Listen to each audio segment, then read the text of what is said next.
Friends, price Lord. இன்னைக்கு உங்களை encourage பண்ண விரும்புகிற விஷயம் என்னன்னு பார்த்தீங்கன்னா, அபவுட் ப்ரேயர். நம்ம லைஃப்பில் ரொம்ப ரொம்ப இம்பார்ட்டண்ட்டான ஒரு விஷயமா ப்ரேயர் பைபிள் சொல்லுது. ஸோ ப்ரேயர் எதுக்கெல்லாம் பண்ணணும், எப்படிலாம் ப்ரேயர் பண்ணலாம், எவ்வளோ இம்பார்ட்டண்ட் அப்படின்னு சொல்லி பைபிளில் ஏகப்பட்ட விஷயங்கள் இருக்குது. அதில் ஜீசஸ் நமக்கு கடைசியாக அவர் சிலுவை மரணத்துக்கு போகிறதுக்கு முன்னாடி கடைசியாக நமக்கு சொன்ன ஒரு விஷயம் என்னன்னு பார்த்தீங்கன்னா, எப்பொழுதும் விழித்திருந்து ஜெபம் பண்ணுங்கள் அப்படின்னு சொல்லி கடைசியாக சொல்லியிருப்பார்.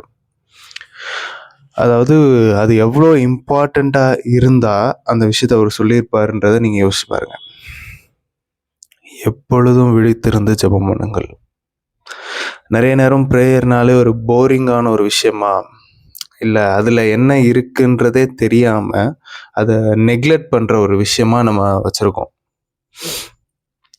ஏன்னா சொல்லப்போனால் நிறைய ப்ரேயர் மீட்டிங்ஸில் சர்ச்சில் ரெகுலராக நடக்கிற ப்ரேயர் மீட்டிங்ஸில் கூட்டம் அதிகமாக வரதில்லை அப்படின்றத சொல்லுவாங்க.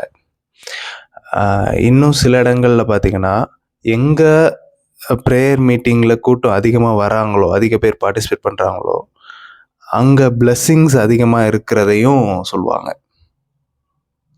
ஸோ ஏசு சாய்ஸை நம்மகிட்ட தான் கொடுத்துருக்காரு. சில விஷயங்கள் ஜெபத்தின் மூலயமா தான் நடக்கும், சில விஷயங்கள் ஜெபத்தின் மூலயமா தான் மாறும்.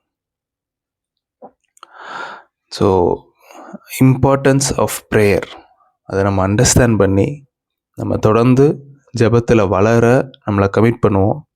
கர்த்தர் நம்மளை மேன்மேலும் ஆசீர்வதிப்பார். God bless you.